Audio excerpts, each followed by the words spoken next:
Nakipagpulong na si Department of Foreign Affairs Secretary Perfecto Yasay Jr. sa Russian counterpart nito na si Sergey Lavrov dito sa Moscow kahapon.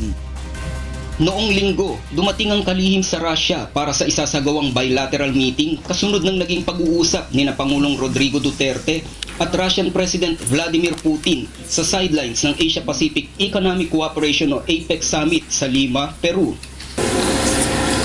My discussions today with Minister Lavrov come shortly after meetings between our respective heads of state and heads of government meetings where they agreed to strengthen our ties, where they painted the broad strokes of the future of our closer relations.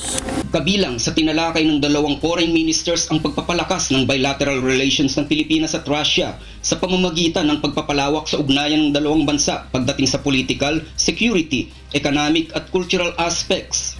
Pareho ding sinang-ayunan ng mga ito na gawing doble ang pagsisikap upang magkaroon ng mga kasunduan na bubuo sa legal framework para sa ugnayan ng dalawang bansa. We discussed some degree of detail our common interests in areas where cooperation can work for the benefit of both our countries. We agreed that we must base our reinvigorated relations on a firm and strong legal framework, one that would be consistent with our obligations under international law, particularly the Charter of the United Nations. We discussed how we can double our efforts to conclude a number of agreements that will be part of this framework on which to build our relations.